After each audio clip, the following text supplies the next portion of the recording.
What shirt size? I have a shirt for you. If you all have an X, probably the largest one. Okay, yeah.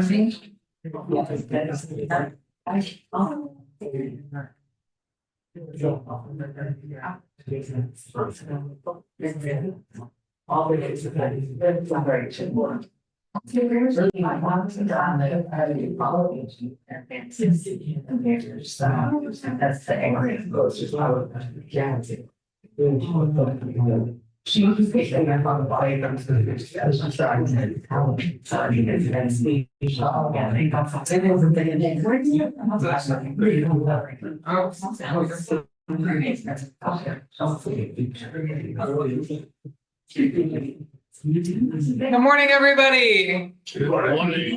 My name is Julia, and I'll be your MC this morning. Welcome to 1 Million Cups Tampa. It's an amazing organization where entrepreneurs are able to come in and share their idea and get feedback from the community about how they can grow their business, about resources they can access, and other things that'll help them grow. 1 Million Cups itself is actually a nationwide organization. It's put on by the Kauffman Foundation. They set this up so that anybody, anywhere can get one of these chapters going to help support their local entrepreneur community. And just as a note with that, we do have multiple chapters in this area. So if you're ever not in Ybor City on a Wednesday morning, but you do want to go to 1 Million Cups meeting, be sure to look it up. You can find a local one. There's one in St. Pete that's very active. There's also one over in Lakeland as well. And those would be the two closest chapters you could go check out. Just a quick note, if you parked in this section right over here or that lot right there, please go move your car. Otherwise, they will get towed. So nobody wants to have to deal with that today. We're here to make money, not spend it on a tow truck. So, all right. We have an amazing presenter coming up later. And if you want to take pictures or photos and share those on social media, just be sure to tag us. 1 Million Cups Tampa if you're on Facebook. At 1MCTPA for Instagram. LinkedIn is 1 Million Cups Tampa, and YouTube is also 1 Million Cups Tampa. Also, if everybody can take a second while we're paying attention, not listening to a presenter, go ahead and silence the cell phones. That would be a huge help. I'm trying to call anybody up. But then also go ahead and scan those QR codes while you have your phone out to silence it. It lets you check in. One of the things lets the city know that this building that we have is being used for amazing events like this and other things to help the entrepreneur community. The other QR code is going to let the Kauffman Foundation know that you're here. And more importantly, after I think it's your third time, you'll be eligible to win some swag when you check in. So you can get like a really cool cup or a hat or a shirt or something. So you can have some 1 Million Cups merch to rep. I will say the cup's great because you can have some amazing coffee, fill it up in the cup, and the cup's nice and vacuum insulated so it stays warm all day. All right. So anyway, without any further ado, I'll go ahead and get our presenter up here today. Addie with Elora. Hello.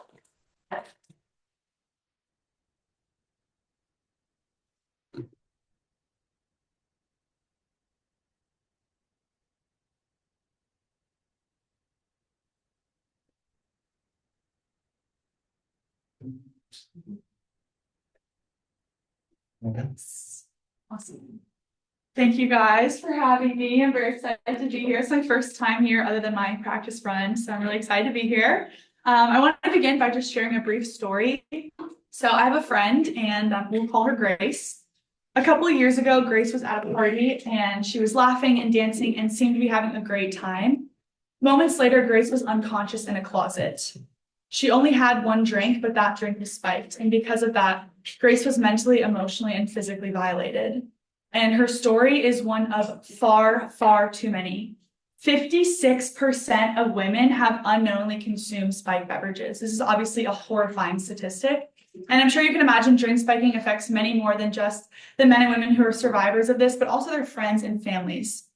Think about dropping your daughter off at college, not knowing that 1 in 4 of her and her peers will have their drink spiked for the first time while they're in college. Maybe you've heard of the current solutions. There's test strips and drink covers. They're all quite large, bulky, very obvious, that's for sure. And 83% of these solutions are going unused. They're never even making it out of package because 70% of women in college wouldn't want anyone to know they're testing their drink in the first place. So walking around the bar with a sippy cup lid is not cutting it. At Elora, what we're working on is creating a solution that provides young women with a solution that doesn't sacrifice their style for their safety. Our miniaturized chemical sensors are designed to be discreetly embedded into personal accessories and aesthetic pieces of jewelry to empower young women to feel safe and confident.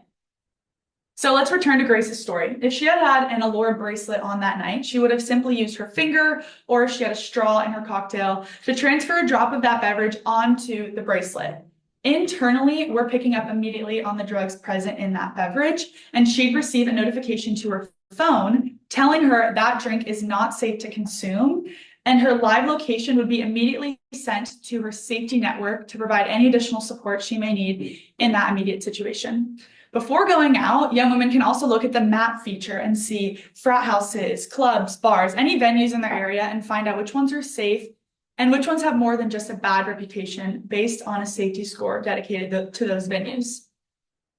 So internally, our technology is leveraging something very similar to what exists in the continuous glucose monitor, but obviously instead of detecting glucose in your blood, we're detecting date rape drugs in your beverage. We've already validated diphenhydramine at 100% accuracy in lab in our benchtop setup here. And what we're looking at when we're detecting these beverages and drugs inside them is a peak that's present when we have any drug contaminating the drink. So obviously this red line represents a nice, clean, unspiked beverage. This is vodka soda. And the blue line is a diphenhydramine spiked vodka soda. And we've also begun validating this as well on our first proof of concept right over here. And we're getting great preliminary data as we continue to expand into the class of benzodiazepines, which are the most common date rape drugs that are currently used. So we're very intentionally leveraging voltammetry in this product because it allows us to reduce any limits to how many drugs we can detect. Because of the machine learning algorithm that we're leveraging, we can upload on the back end any drugs that become present in the market. We're also able to significantly decrease the cost per test, but most importantly, we can miniaturize and digitalize the results so that we can create a product that will actually be used and start making a difference in this space.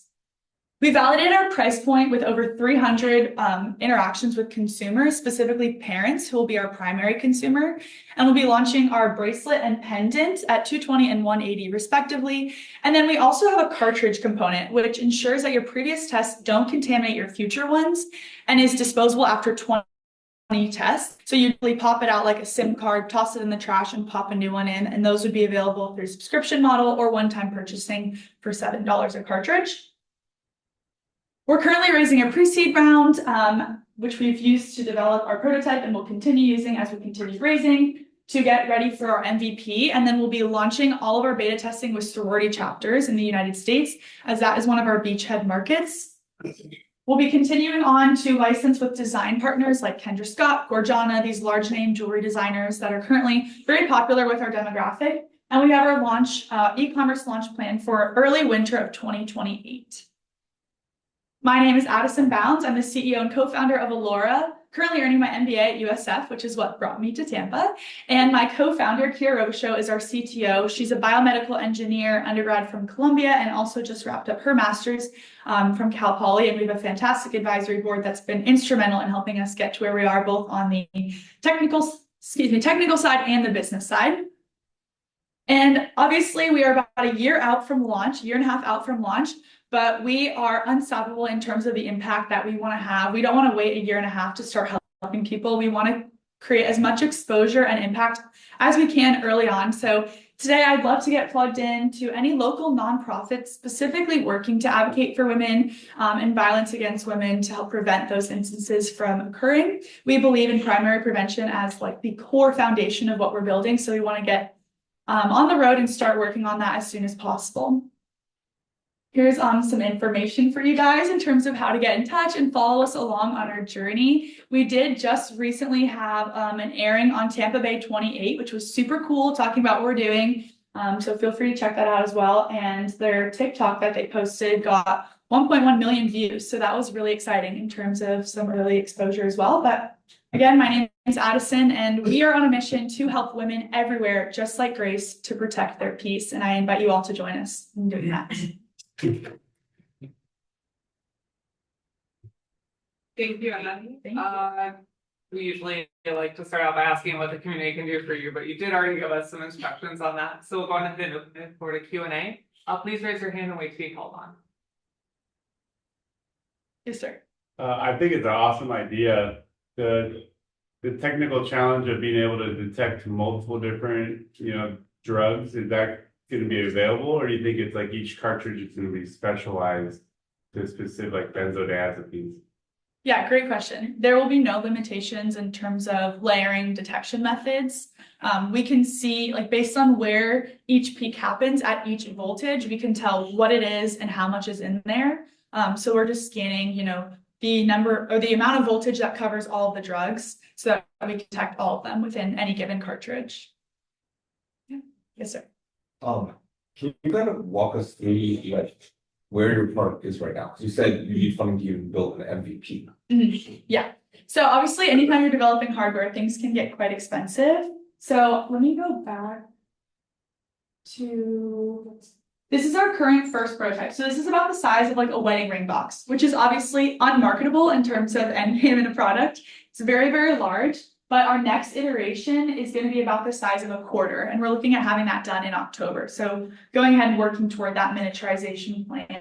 And yeah, we're raising $160,000, although considering expanding that round, because we've gotten a ton of traction in the past 3 weeks, we've raised $125,000 of that, and we've still got a lot of meetings lined up. So we're probably going to be expanding that to include another milestone in there. But that's going to allow us to continue validating all of our technology in terms of the expansion, which will include the class of benzodiazepines in entirety. Also, we're working on some polymer coatings that block out like the larger molecules that are present in beers and wines, like phenols or citric acids that create like a false reaction. So that's also included in that round, which is necessary for our MVP. And then the cartridge system will be the last component that our second raise will go to, our seed round will go to, before we have everything ready for our MVP, which will be like fully operational, miniaturized, and encased in a jewelry housing.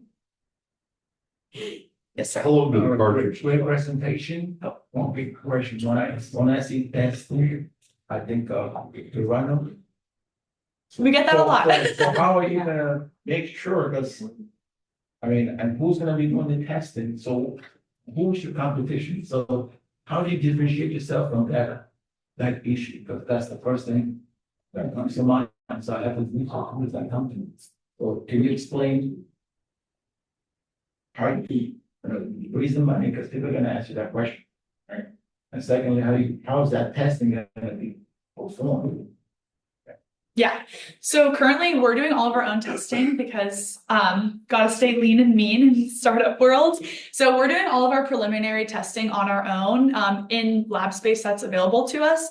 But we're going to be using contracted research organizations to run all the third-party validation to ensure that we don't have a Thanos operation running where everything's going to be validated over. We don't need FDA approval, so we're not going to be doing clinical trials, but we'll be running all of our testing third party once we've kind of troubleshot all the issues that are arising along the way, and then just checking the box of like, okay, we have credibility and efficacy all the way through in all of our drugs to ensure that there's trust between the consumer and the product, and also the investors and the funding as well.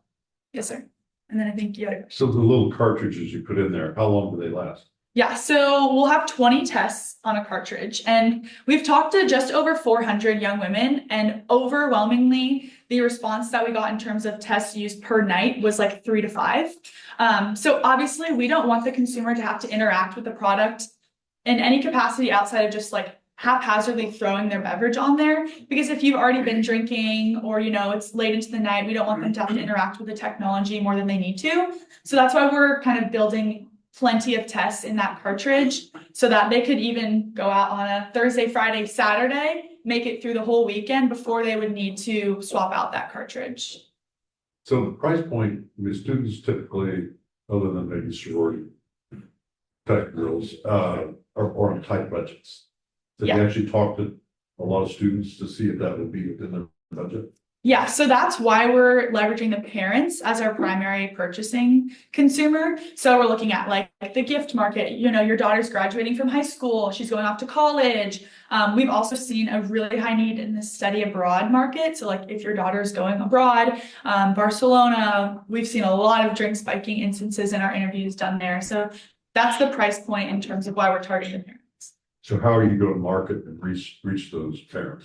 Yeah, so we're kind of marketing in tandem, right? Because we have the young women who obviously need to want to wear the product, and then parents who need to purchase it. So we're leveraging like a tandem market.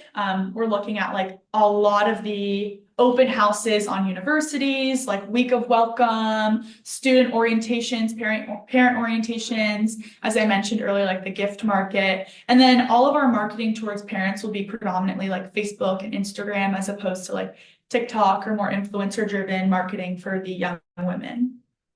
Yes, sir. I don't know if I missed this part or not, but when it comes to water or resistance in relation to wetness, obviously you're gonna have people wearing these in different environments. If somebody jumps in the pool with it, so in fact, I know you're not making a dive watch, I get it. But what are the plans for that moving forward? In terms of like water resistance? Yeah, so it won't be a waterproof product in terms of like submersion. Obviously we will need to have some liquid resistance because you're constantly interacting with liquid, which we're currently using like a wicking device to control.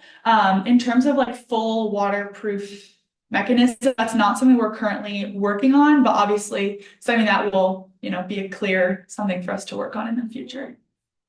Yes, I think. In a similar vein to what he was just asking, how do you prevent something like, say, you're dancing, you're sweaty, you wipe that against like your leg, it's covered in just salt water, and how do you not waste all of your tests on just accidental contact with liquids?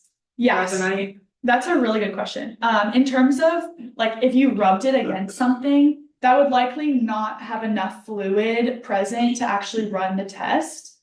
So basically the way that it works is like that droplet or whatever's on your finger, we're wicking that into a little cavity.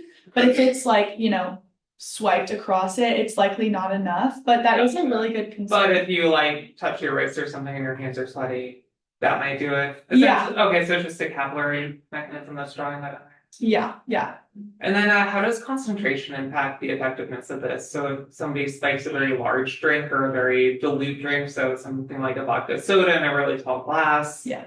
Like how does that impact it versus say a cocktail where you're talking about a very small, like a martini? Yeah, so we're doing all of our testing at the minimum sedative amount. So like the absolute minimum amount of drug that would elicit any reaction, and even less than that. So that if, you've already, if it's in like we said, like a tall glass, or maybe you're testing from the top of the drink and it's at the bottom, even just like the most minute trace of it, we'd be able to pick that up. Okay. Yeah. So it seems like you've done some pretty thorough testing, especially against your customers. What are your biggest concerns? Like, what are the things that would be actual impediments that would stop you from succeeding? In terms of the customer facing or in general? Customer, product, like what are your worries that we can then help you address? Yeah, so obviously there's a lot of liability present. We are working in terms of like insurance, errors and omission. We have a great attorney. But I would say we are concerned that approaching sororities for beta testing, there will be like liabilities as a large, national organization that they don't want to expose themselves to liability, which would put a damper on our beta testing plan. And so that's a concern that I'm currently actually working through and talking to some sorority chapters and some large organizations.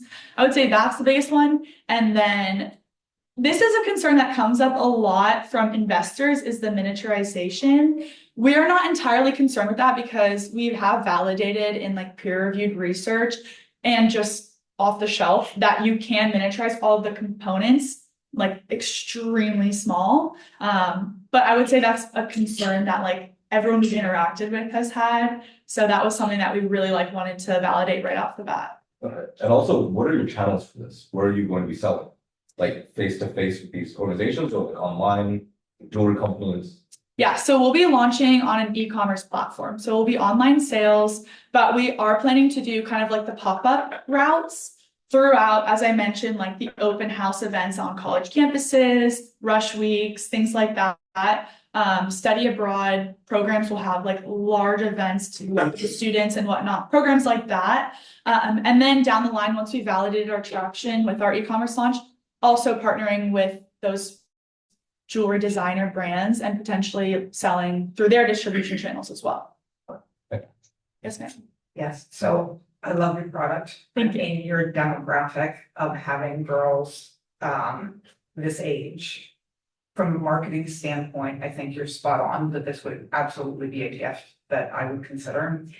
Wanted to share with you that I'm on the board for the Healthcare Business Women's Association in Tampa, Okay. for the Tampa chapter. I could see you coming for awareness and presenting to us. One, I think just technology would be super interesting, but you're going to have women who are in your demographic who would love to hear your story and hear more about your problem. I would definitely appreciate that. That would be Yeah. amazing. So I've connected with you Okay. already. So Yay. we'll talk more. Yes, ma'am. Thank you. Yeah. Yes, sir. So you mentioned here that each cartridge holds 20 tests, right? Yes, sir.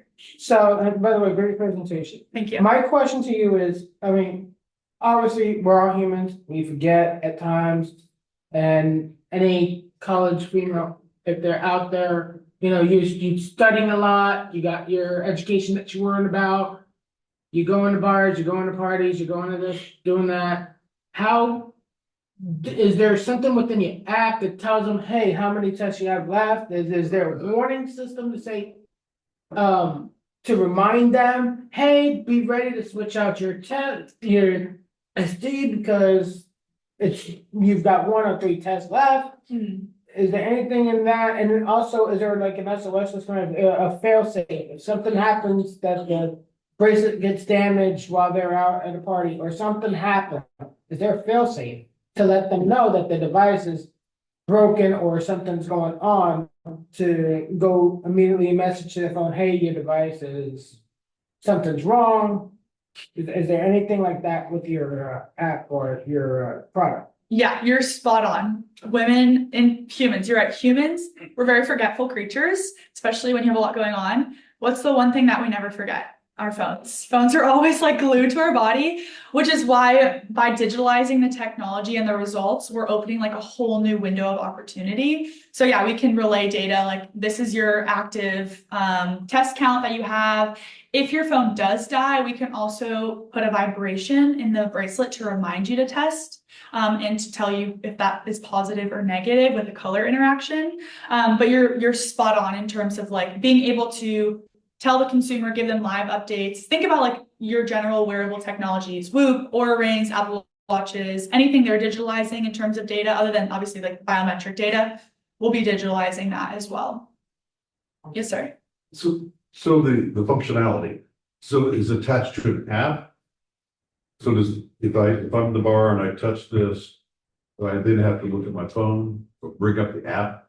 You wouldn't have to So- bring up the app. So we want to make it like extremely customizable so that we can meet the consumer wherever they are in terms of value and discretion. So she could actually go in the app and decide, do I want to receive my notifications as a coded phone call, text message, vibration, notification, so that, if she doesn't want to have to pull out her phone and see like a bright red, your drink's been spiked, she could get a text that is discreetly telling her that.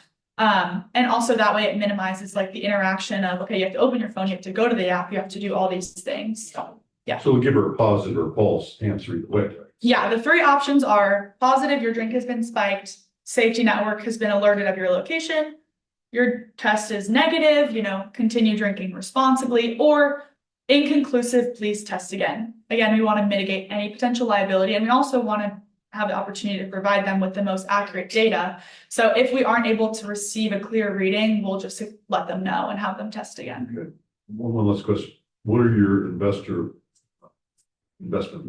levels? Pre-seed. For the pre-seed, yeah, so our minimum investment is 20K. We have investors in at 20, 25, 30, and 40 right now, but we're raising on a safe. So there are no ties in terms of like, you know, this equity achieves, it's based on the future round that we're, sorry. Have you considered broadening your market? Like this concept would do really well in like the electric dance scene. Like not so much for like testing for spiking, but for testing for purity of performance enhancing drugs that they like to utilize.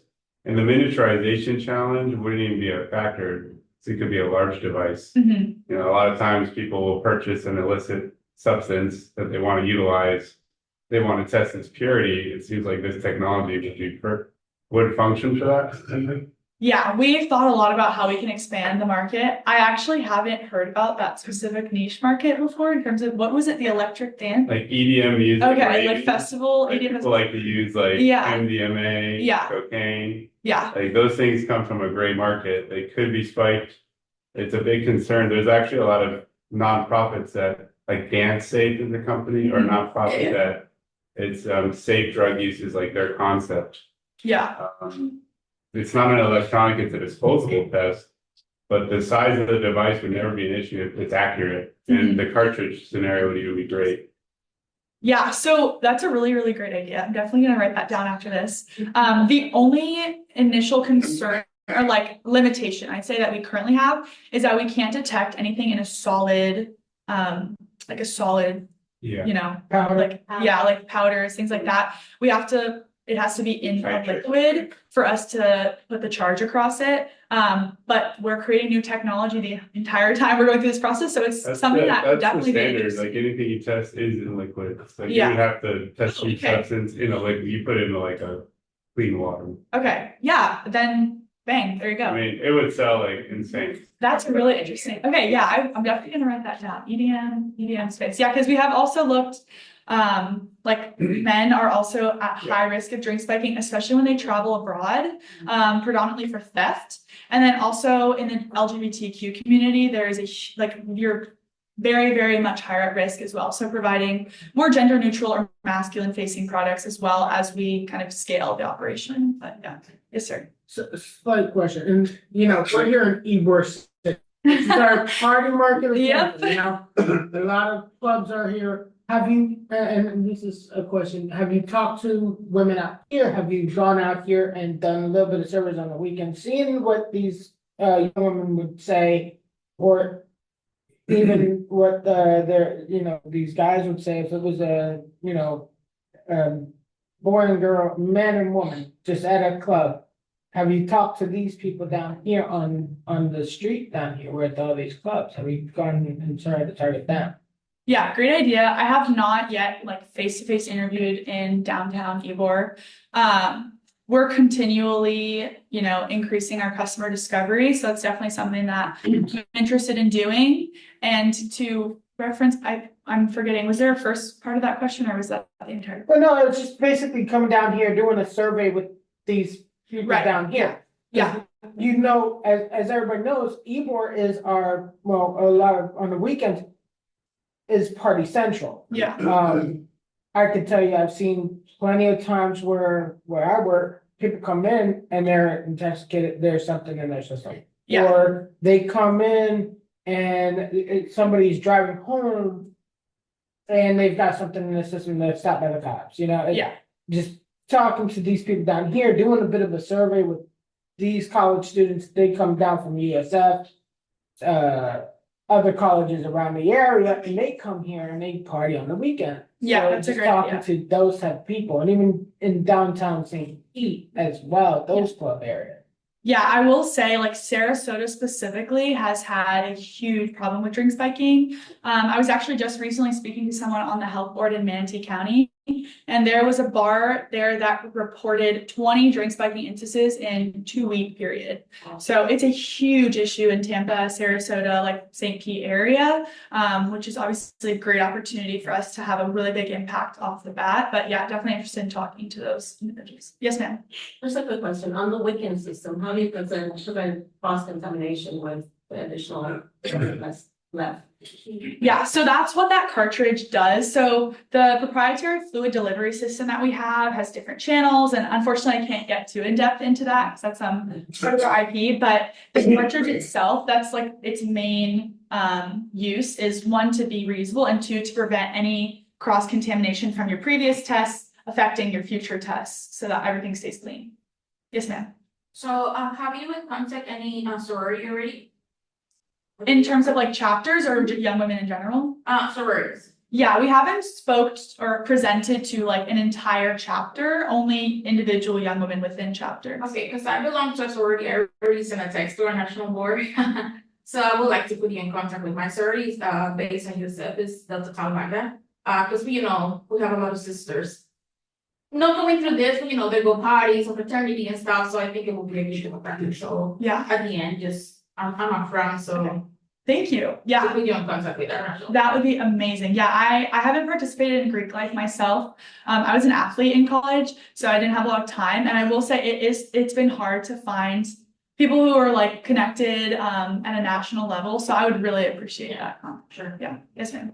I was gonna ask about the capillary wicking and cleaning out in between, but you mentioned that already. So, the battery life, what is that? I'm assuming it's Bluetooth to connect with your phone? Yeah, so we're using Bluetooth to connect to the app, and then it'll be an RFID charging, just like your Apple Watch or your Oura Ring. So you just have to place it on the battery. We haven't tested what our lifespan will be yet, so that's something that we'll be developing. But Kira's mentioned that she thinks we'll definitely have about like a 36-hour minimum period. Yeah.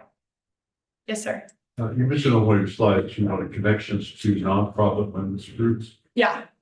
You guys probably have a list of all the nonprofits in the county, right? Yeah, I'll get what you got for that. Yeah. Okay. They have a meeting here once a month, all the nonprofits, I think. Yeah, we have a nonprofit roundtable that's usually on the For Tuesday. Tuesday of every month, so a lot of nonprofits will meet here. I'll get you in contact with Pat, he runs it. Okay. And you can share your presentations on my really help.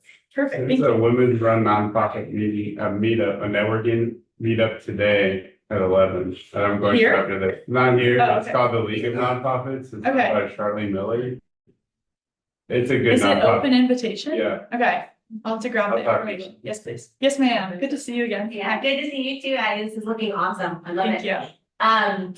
You touched on potentially partnering with bigger name brands, which I think is a great idea. So is the long-term vision to maybe almost white label the technology? So like I could buy a Kendra Scott bracelet and Elora's name wouldn't even be on it. And to over time make the technology as discreet as possible. I kind of like the idea that it's recognizable. Like it's almost like it don't mess with me, I'm wearing the bracelet, so Yeah. you can try.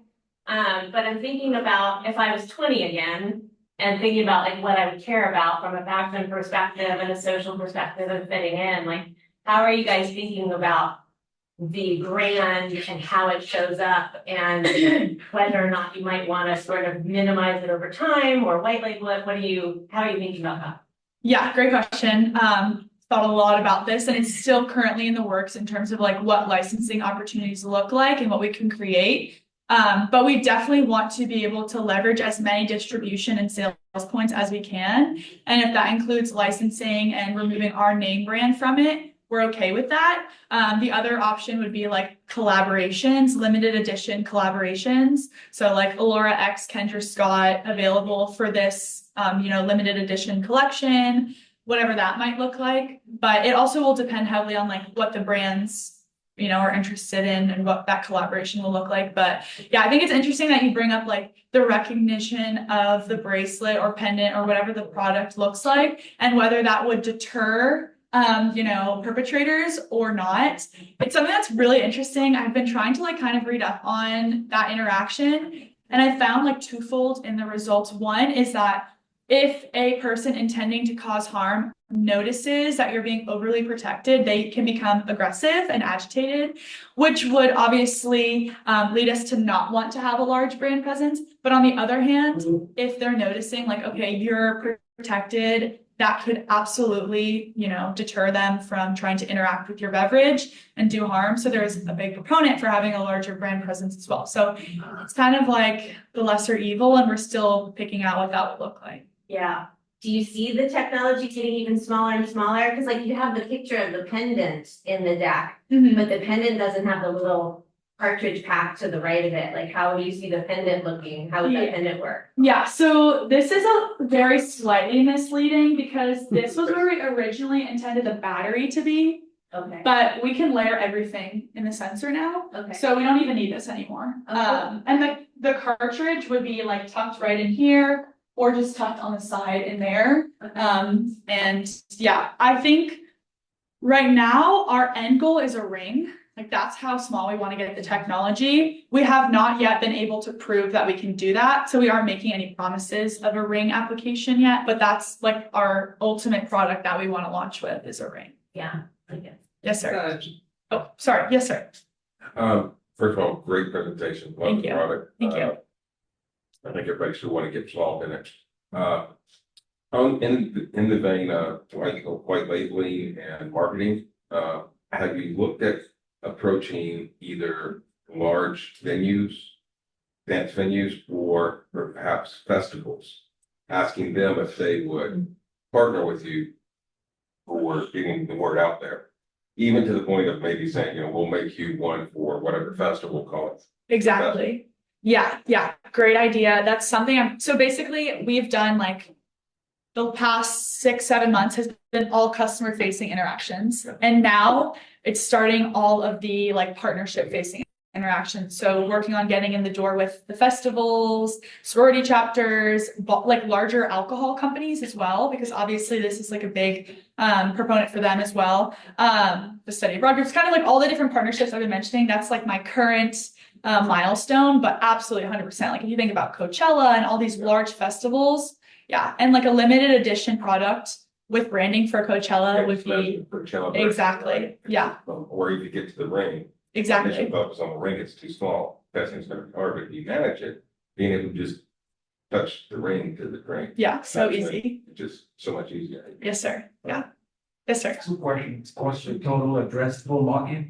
Number one, and then based on this price point, you're not gonna be doing the one that's giving you a 62% contribution margin. Or are you gonna focus on the $7 one? Because that's giving you more contribution margin. Yeah, so until laser focus when you're going out. Mhm. Sound to me like it's a great idea, great technology, but I'm a little confused as to how I'm gonna make money. I'm an investor and I'm looking past your seat round. Yeah. And if you assure me that I'm not gonna be concerned about another write-offs.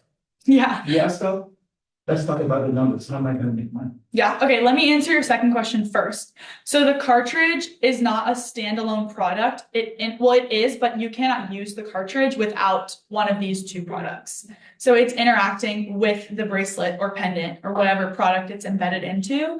So what we kind of have here is like a little bit of a razor blade model. We have a reoccurring revenue stream with the cartridge. So if you're signing up for an annual subscription or monthly subscription, you're receiving those cartridges, every month. Or you can just purchase them whenever, which is great because it's just a one-time upfront cost for the bracelet, or the pendant or whatever it may be. Does that kind of answer your question in terms of the margin focus? Again, actually confused me more. Okay. It's not only it's a subscription model, right? Like a catalog, like perhaps what you probably could do, that's really, because I want you to be laser focused, it's just a recommendation. Yeah. You can say, this is what it is. It's almost like buying a razor blade. If that's what's gonna give you the most money, right? You have lower cost or high contribution, because we're talking money now. 'Cause Yeah. you gotta start thinking past your seedling, right? Tweak your presentation to focus on how the investors are gonna make money. Okay. Right? And I think that's gonna help you go forward. Okay. And I want to also answer your question about the market size. Right. So domestically in the United States, we're looking at women 18 to 25, and that market is $7.35 billion.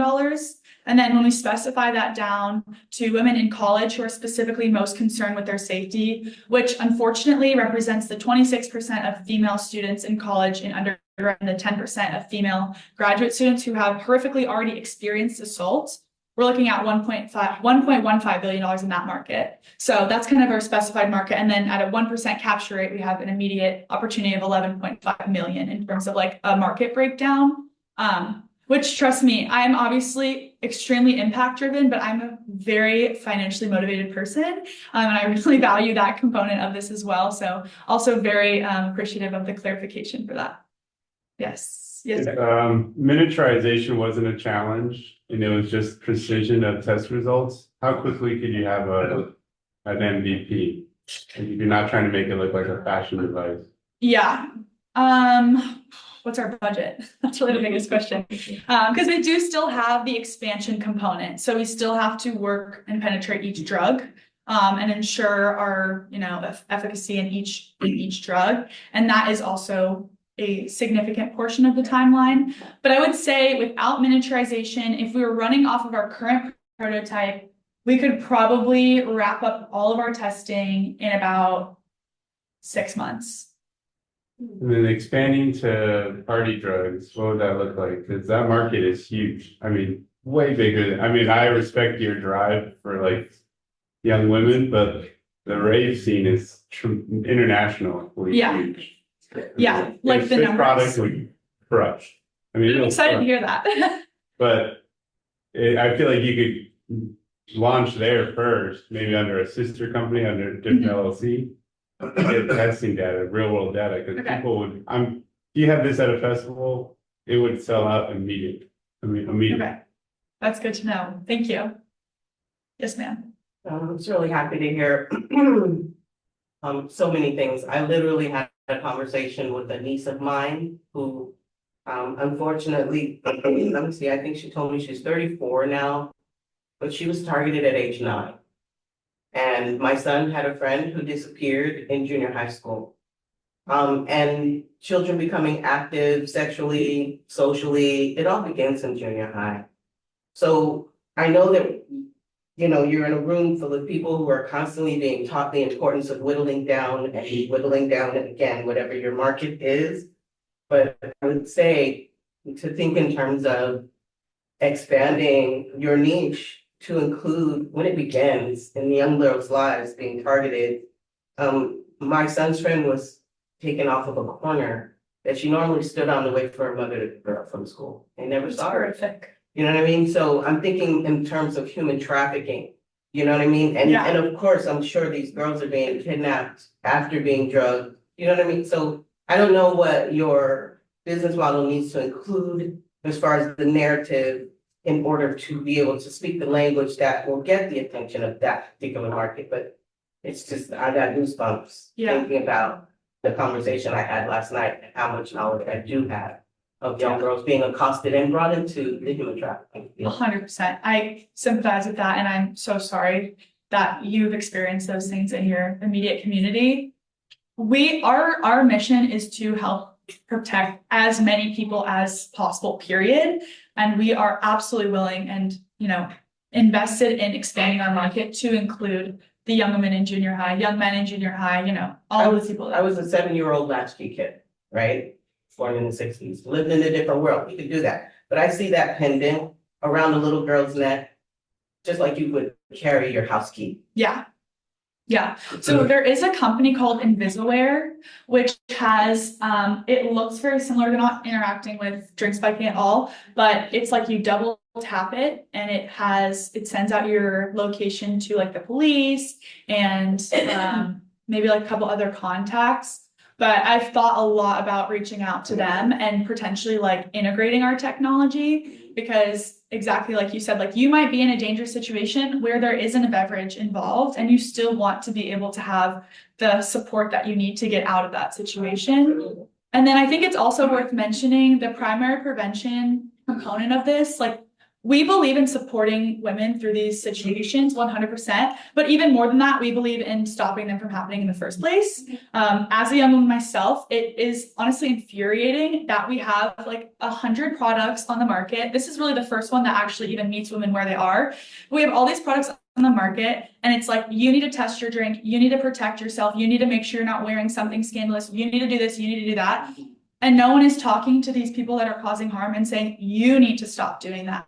You're the one that's causing this harm. And in California, they recently just passed a bill saying that every venue, every bar in California has to provide test strips, which I have still, and that passed and was active in July. I've never interacted. I went to school in California. I've never seen a bar have those. But the language that they are mandated to use in terms of like the posters is don't get drugged. I'm like, nobody wants to get drugged. What are you doing? What are you talking about? So just to kind of elaborate on like the foundational mission of, we want to involve with young men, talk about what consent looks like, talk about what rejection looks like. And that's a big part of like what we're trying to build right now before we have the product ready, is creating that foundation. Yes, sir. Time for 2 more questions, just. Okay. Yeah, a couple of things about, I think, additional revenue services. One is for the cartridges themselves. I would imagine like a starter kit, kind of like when you buy already. Yeah, it comes with 100%. the first 8, right?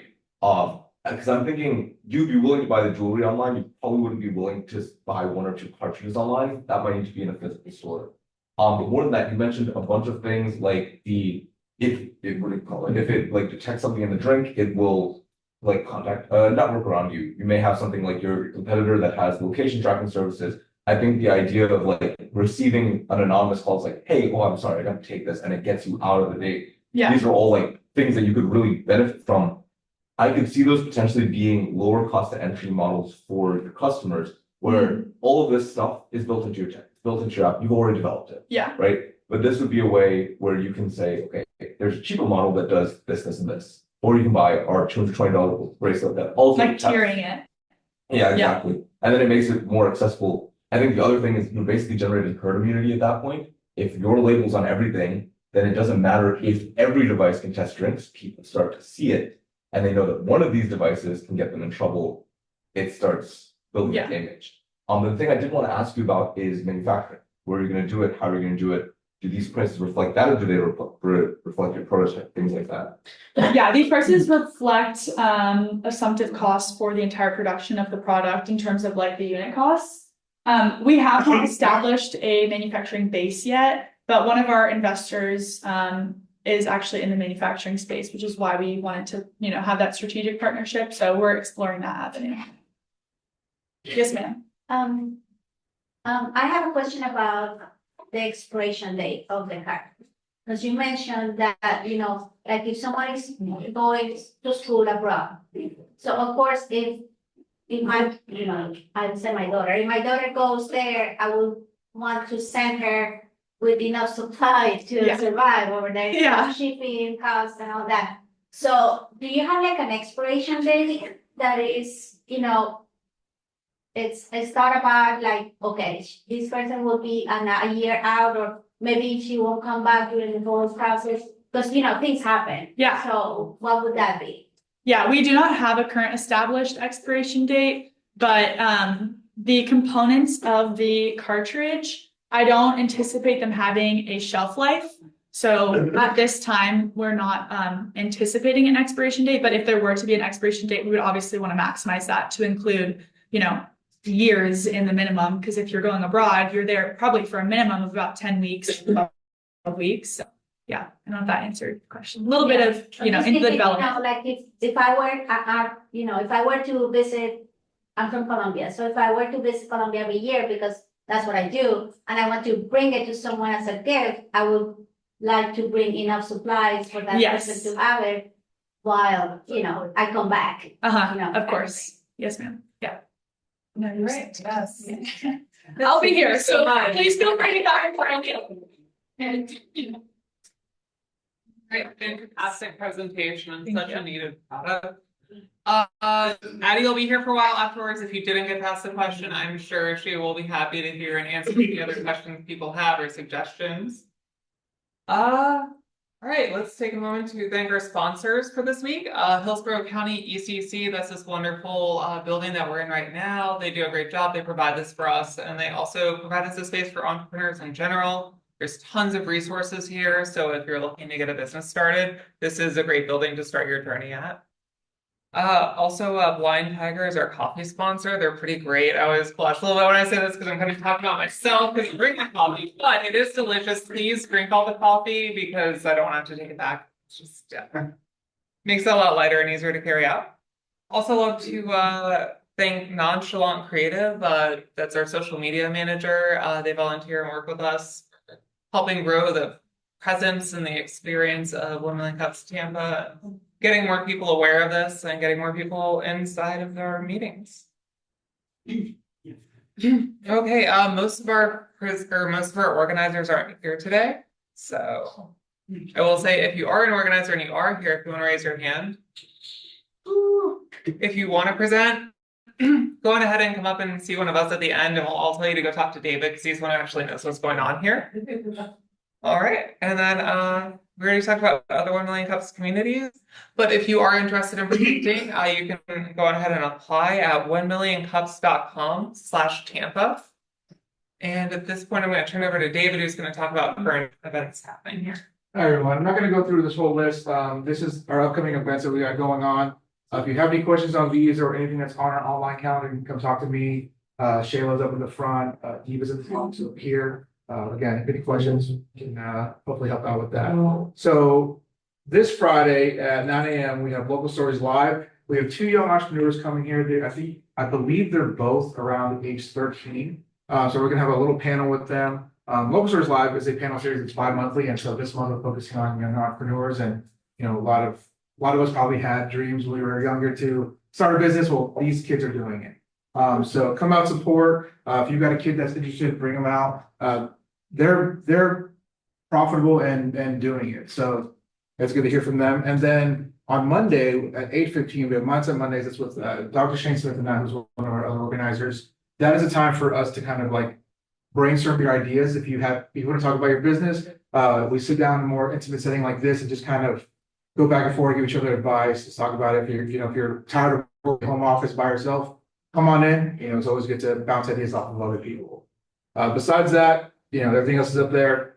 Again, any questions, talk to me or Shayla. And then, Sean, you want to talk about SBDC? I want to make mention of an event going on today, doing business with Hillsborough County. This is where you're able to bring in your laptop and get registered with Hillsborough County so that you can be listed. So it's a great opportunity if you want to do business with government. A couple other sessions. Tomorrow, SBA loans and how it works. So there will be a session, it's online. So if you want to understand the loan process on SBA loan lending process tomorrow. Next Tuesday, understanding cash flow, right here at the Entrepreneurs Collaborative Center. And it's kind of walking you through the cash flow statement and understanding the ins and outs of cash flow. And then lastly, on Wednesday next week, introduction to quick to this online. So if you have any questions about any of those, please. Thank you, Sean. One last thing. I'll get you in a second. Okay. It's not on here, but next Wednesday after 1 Million Cups, we have our Extra Joe program. We actually have our social media manager, Tori. She's not here to talk about it, but she'll be teaching a branding basics workshop and marketing. Again, she has taken our social over the past year and did a complete 180. So she knows what she's doing. She's a fairly new entrepreneur, but she's doing it right. So come in, support her. If you want to know about marketing or branding, Jared gives a ship. That's the place to be. Have you guys something? Yeah. So the SBDC provides small business mentoring for no cost. So the store, our office is the first door right there. So we're a nationwide organization, about 8,000 people, small business owners, previously or current, retired, or maybe executives, but it's all free. We provide mentoring for startups and existing small businesses. You can just scan the code there and you can select the mentor based on zip code, or you can search out the bios and maybe there's a specific thing you're looking for. You might connect with somebody in Los Angeles or Chicago, whatever, and connect with Zoom calls. So that's all free. Thank you, Kev. That's it for today. Thank you, everybody, for joining us. We'll get into networking.